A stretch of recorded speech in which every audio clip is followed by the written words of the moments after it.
Magandang araw mga lods. Ngayon, sa araw na to mayroon tayong konting sasagutin na katanungan mga lods. Let it, bang, bang. Ayun, magandang araw mga lods. Ayan, sa araw na to mayroong Laguna Bay. Siguro lang kung saan parte ng yan. Siguro tabi ng Bay kasi Laguna Bay mga lods. May tanong siya sa atin mga lods. Pero bago natin sagutin yan mga idol, siyempre iuna muna natin yung ating raffle. Mga lods, pa rin yan, tuloy pa rin yung yung raffle natin. Kasi ibobola natin yan mga 29 or 30 ng January mga lods. Para naman hindi matalo yung kids natin sa patoka. Kasi sa ngayon mga lods, totally ang kasali na 8 na yon. Yung pinakahuli yata si Arnold yan. Arnold Romero yan. Shoutout sa iyo lods. Nagano siya kagabi. Totally, kung ano man araw abutin yung video na to sa inyo mga lods, maring hindi tumama sa petsa, pero at least 8 na mga lods yung sumali sa ating parapol. Ayan. At yun nga yung pinakahuli, si Lods Arnold Romero. Totally, recall ko lang muna mga lods, yung mga sumali. Si Joe Maricadjao, Mel Ordoña, Alexander Canlas, Marcelino, yan. Elizabeth Zapata, shoutout sa Nay, hindi ka na nagparamdam. Tapos si Rani Noveda, o kung tawagin JF Cruz, yan. Sa Facebook niya JF Cruz nakalagay mga lods yan. Tapos si Abigail Oyaho, yan. Tapos si Densky Paracale, tsaka yung huli kagabi si Arnold Romero, yan. Yan sila mga idol, habol kayo para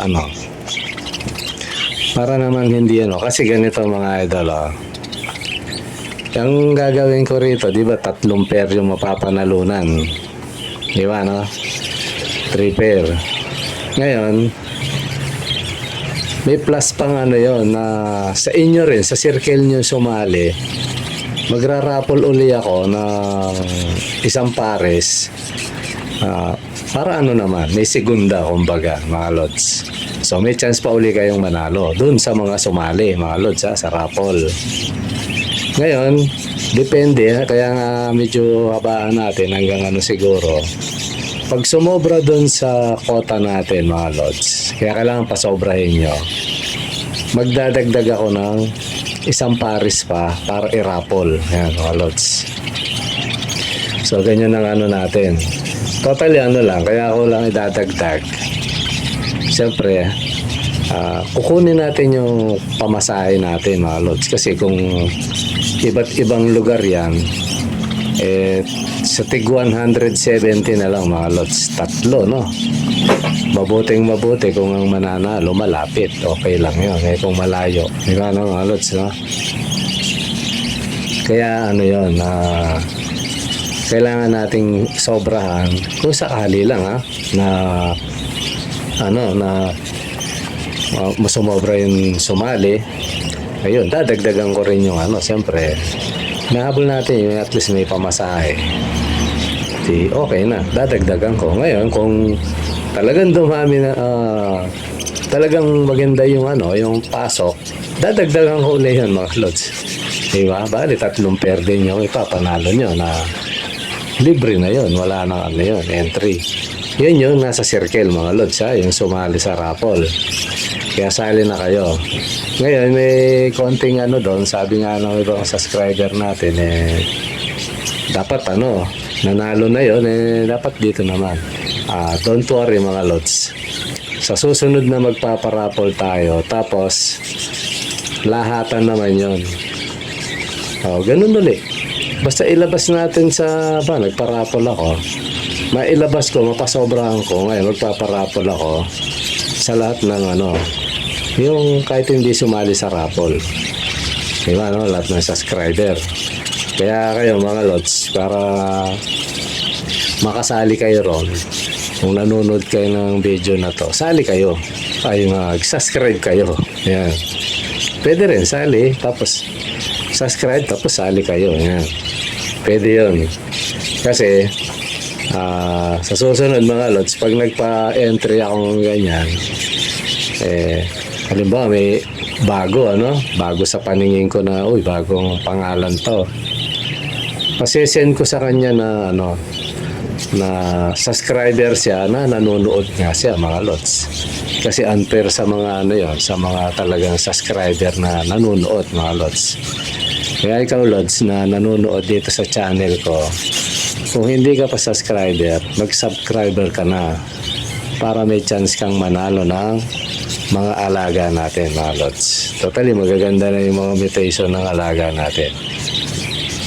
Kaya ayun mga lods, naisingit ko lang kasi makalimutan ko na naman yung So mga nagtatanong uli kung magkano yung totally 25 pesos lang yan mga lods. Nakaraan nga 15 lang Pero pinakinggan ko yung ibang mga nagsasuggest na subscriber din natin na masyado raw talo. Totoo yun mga lods.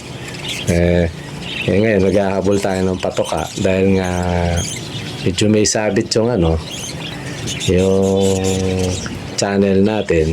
Hindi ko nga nakikita sa hindi na nai-record yung ads na yan pero yan, ako alam ko maayos yan na basta lang, tiwala lang, di ba sa Lunes yan, kukuha na ako ng totally i-screenin pa ako noon, tapos mga ilang araw bago ko pa makuha yung aking passport mga lods. Yun na yung last card ko. Maganda rin yun, malay mag-offer sa akin abroad kompleto na ako mga lods, diba ganun lang yun mga idol So yun, isingit ko lang mga lods, kaya sali na kayo. Tsaka pakiusap mga lods, kahit sabihin natin na hindi pa natin yan, huwag kayo mag-skip ng ads. Balang araw ko, diba at least pagkaano natin nun yan, basta kung yung pangako ko na gagawin ko yan mga lods, kung kalooban pa ng Diyos buhay pa tayo. Ayun mga lods, yun lang, sana sali kayo mga idol. Okay mga lods, balik tayo sa ayun mga lods, may tumawag tumawag si Commander. Nai-record tuloy kasi hindi ko na patay yung yung record. Ikakat ko na lang siguro yan mga lods. So yan, ganun lang mga idol yung natin. Medyo nawala tuloy ako sa focus, tumawag si Commander So yan mga idol, kayo mag-a-ads, huwag kayo mag-escape ng ads kasi malay nyo balang araw makuha pa rin natin yan, di ba kung hindi naman okay lang naman yun mga lods. Lipat tayo sa kabilang channel, di ba mga lods dalawang problema kasi ng AdSense. Yun nga, yung verification ko tsaka yung AdSense, nagdalawa. Ngayon, na-hide siya, hindi ko makita. Kaya, ayun, mga lods, tsaka na natin pag-usapan niya, mga idol. Punta na tayo dun sa, sa tanong ng ating kalods, mga idol. Ngayon, ang tanong niya, totally, ang pangalan niya pala, tingnan natin ang pangalan. Ayan. Si Michael Perez, yan. Shoutout sa'yo, Lods. Taga Laguna to, Laguna Bay. Ano ba to? Tama ba yung ko? Laguna Bay. Basta, siya. Yan yung basa ko sa niya. Sa messenger kasi ito mga Lods. Siya nag-message. Anyway, naman yan. Kukumpirmahin naman ni Idol. Naman yan pag nag-vlog tayo. Baka ito rin, baka ma-edit ko rin yan mga nuts. Ilagay ko na lang yung ano ni Idol. Ngayon, ang tanong ni Lods Michael Perez, ang tanong niya, sabi niya, Sir, ano yan? Lods, ito, pakiusap ko sa iyo, Lods, ano. Kung niyo po akong tawagin, ano, Sir, ano yan, hamak lang po tayong tao. Ayaw ko pong tinatawag na Sir. Mabigat kasi yung kahulugan yan sa Biblia. Ano na lang, kung matanda ako sa iyo, siguro tawagin mo na lang akong Kuya Jun, yan. Kuya Jun na lang. Kasi pag Sir, ano yan, wag. Ano yan, may kahulugan kasi yan sa Bible, mga idol. Siguro sa opisina pwede yan, pero pag tayo, ano, wag, mga idol. Tuloy na tayo, mga lods. Ang tanong niya, palitan ko na lang yung Sir. Ang tanong niya, Kuya Jun, anong vitamins ang binibigay mo sa mga kids para mas madaming mapisa na itlog? Yan. Ang sa akin, sabi niya, sa akin kasi 2 out of 5. Ayun ang napipisa. Sabihin, 5 itlog, 2 lang napipisa. So, ganito yan mga lods. Kaya, di ba sabi ko sa iyo, kaya i-content ko na lang to kasi medyo mahaba ang paliwanag dyan eh. May kanya-kanyang dahilan yan mga lods. Ito ang unang dahilan. Para medyo may magliwanag na agad sa iyo yung ano, yung isang option, ano. Marami kasi yan eh. Ito yung isang dahilan. Meron talagang para kids o mga kids na mahinang mahinang mag-breed. Meron talaga nun.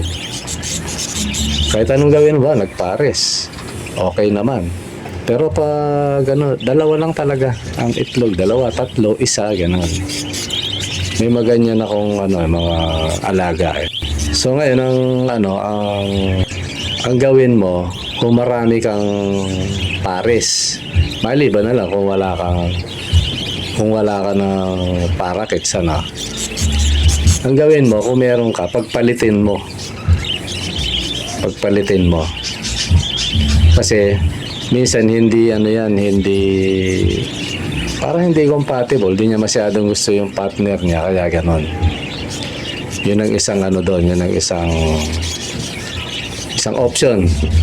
Kung may pares ka nga kung wala tayong magagawa ron. Kasi minsan meron talagang mga kids na na mahina talagang kahit anong gawin mo. Kasi ako meron ako dati niya, nung pinagpalit ko, una ganito, yung isa 5 lagi, out of 5 yung pisa. Nung pinalitan ko yung partner niya, kasi nga nakita ko na lahat ng kulay na binubugan niya para maiba naman yung breed niya, pinalitan ko, Nung pagpalit ko, humina yung niya, yung production niya, kumbaga. Naging 1, 2, ganon. Swerte kapag tumatlo. So, Tapos nung ibinalik ko yung dating pares niya, ganon na rin siya, hindi na parang hindi na siya, ewan ko. Hindi ko alam kung sa edad ng ibon na lang yun. Kasi may edad na rin ibon ko na yun, magta3 taon na. So, ganun na siya. Ngayon, kung mapapakita ko yan sa kung maipapakita ko sa video, ipapakita ko yun. Di ko lang kung ilang itlog niya, pero ang pisa niya, 2 lang yata. Parang 2. Ang itlog niya, alam ko 5 eh. Pero ang napisa niya, 2 lang na naman uli. So, yung partner nun, bali anak na niya eh. Parehas budget yun. So, ibig sabihin, ng mga ganyang ipon, minsan, sensitive sila. Pag pinilitan mo yung pares, nawawala na sila sa wisyo, Ngayon, kung hindi pa naman ganun yung, ang kaso mo, first timer ka, lots, ganito yon. Yun nga, kung may 2 kang pares, ngayon, kung may 1 kang pares, okay naman yung isa, huwag mo nang palitan. So, ang gagawin mo na lang, pagtiisan mo na yan kasi ganun talaga eh.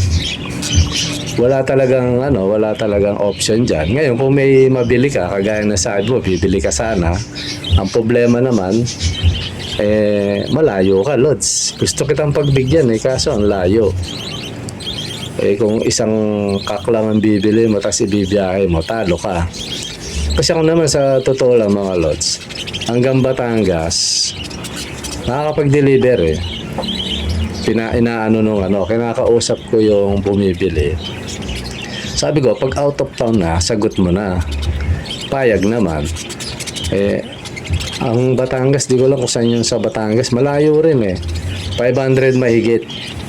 Kaya lang itong mga rider minsan magugulang yan Gusto nila dalawang takbo. Ibig sabihin, double book.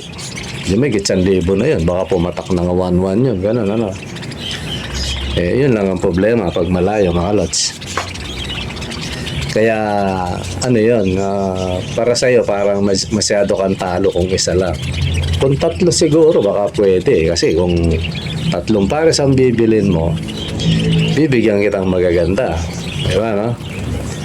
Sabihin, although may mga bata rito pero kung bibili kang 3 pares, bibigyan kitang magandang klase.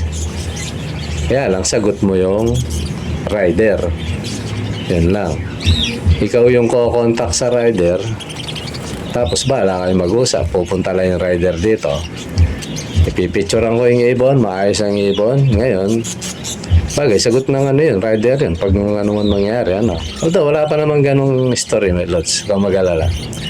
Kaya lang, kung isa lang, Lods, mahirap para sa iyo. Okay, balik na tayo dun sa tanong mo, Lods. So, ngayon, ito. Kung isa lang ang pares mo,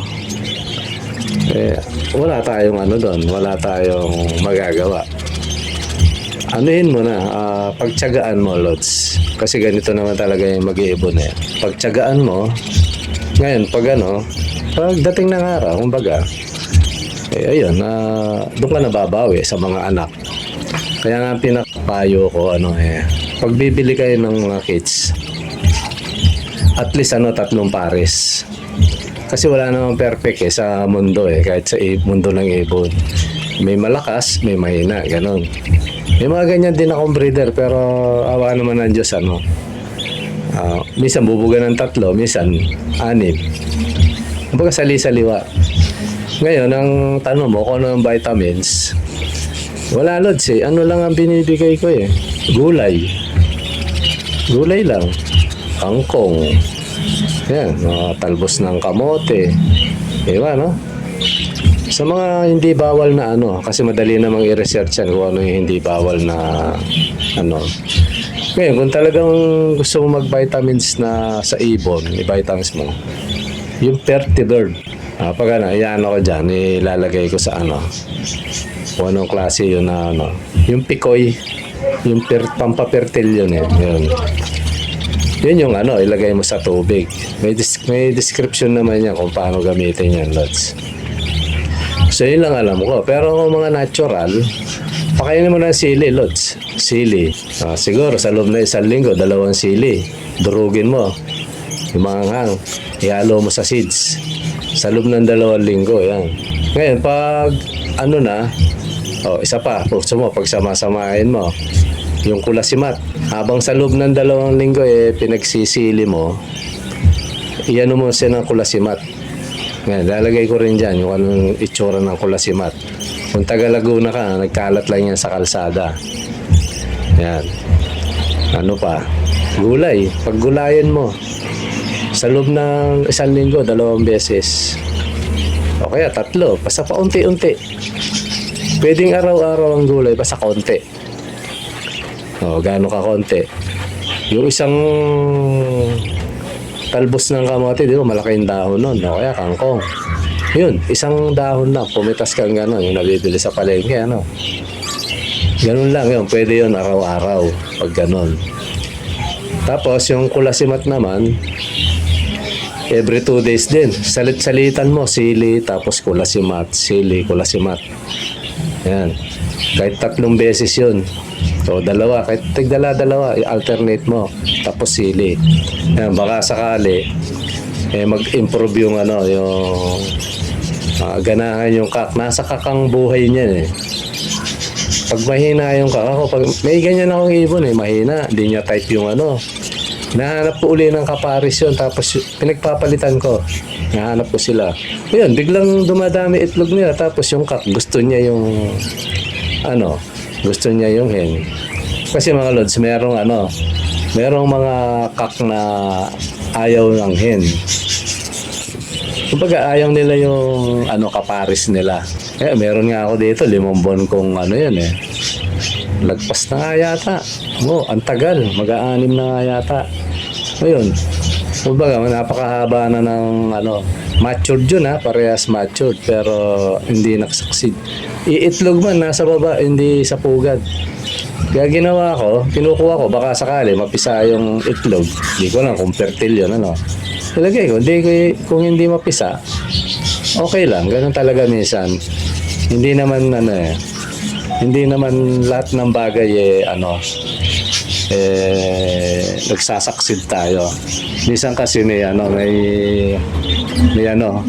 merong mga pangyayaring parang tao. Di ba, Tingnan mo sa tao. Kahit anong gawin minsan, hindi nagkakaanak. Minsan, kahit anong gawin, hanggang 2 lang ang anak. Yan, ganun din ang ibon, mga lods. Meron naman, ayaw na nga eh. Kumbaga, ayaw na nilang mag-anak, pero ang daming anak. Anak ng anak, di ba? So, meron din ganyan sa ibon. Basta sa mga nabubuhay sa mundo, mga lods, may ganun. May very fertile, mayroong fertile lang, hindi masyadong maraming umitlog o magpuga. Ganun lang yan mga lods. Kaya lagi kong pinapayo, pag nag-iibon kayo, ito sa larangan ng ibonan kailangan pag nag-umpisa ka, 3 hanggang 4 na pares. Kasi pag isa lang ang alaga mo, may inip ka dyan. May inip ka. Buray mo, lalo na 2 lang ang napisa. Ang tagal na naman nun. Wala kang optional na libangan na, di ba kagaya sa akin, dati naiinip ako. Although kahit naiinip ako, kung dati pa, bata pa ako, nag-iibon na ako. Alam ko na yung diskarte. Kaya nung marami na, pag may inakay, pinababayaan ko lang yan. Basta pakain lang na ako nang dapat pakain. Kasi hindi ko na nga tinitingnan Hindi ko na sinisilip. Sumilip man ako 1 beses, 2 beses hanggang sa bumaba. Ganon, lods. Kaya tuloy-tuloy yung production. Kaya yun, dumami ng dumami. Dagdag ako ng dagdag ng Ganon ang dapat pag nag-uumpisa ka. Pag gusto mo mag-ibon, at least 3 hanggang 4 na pares para maiwasan mo yung inip. Kasi yung 4 na pares, hindi naman sabay-sabay yan So at least, pag nagsunod-sunod na yan, may option ka ng tinitingnan. Di ka na, di ka na inip. Di mo na mamalayan yung una, lumalaki na yun hanggang sa makababa. Tapos may napapansin ka na lang napipisa. So wala kang inip, mga lods. Ganun dapat. Kaya, ayan, sa lahat ng mga kapanood nito, kung mag-uumpisa kayo, dapat at least 3 pares. Ayan, ganun yun. Ngayon, kung parang viewing lang sa inyo, siguro, pwede na 1 pares. Kung hindi nyo maasikaso, libangan lang. Pero kung naghahanap ka na magparami, hindi advisable yung 1 pares lang. At least, 3 hanggang 4 na pares. Ayun, Lods, siguro, hanggang doon lang yung vlog natin. Kasi, eto na naman yung mga kulapong, ingay na naman. Hindi na nagsawa, halos. Ingay, kulong na kasi rito Ginawa ng yung lugar namin. Parang, ko ba? May tao yata talagang gano'n, mahilig sa kalayawan. Kung magpatugtog grabe, wagas, kumbaga. Hindi ko lang kung naririnig dito Ngayon, pag naririnig dito, uulit tayo ng konteksto, mga lods. O nung content natin. Ayun lang siguro, mga lods. Maraming salamat sa panonood. Bye-bye.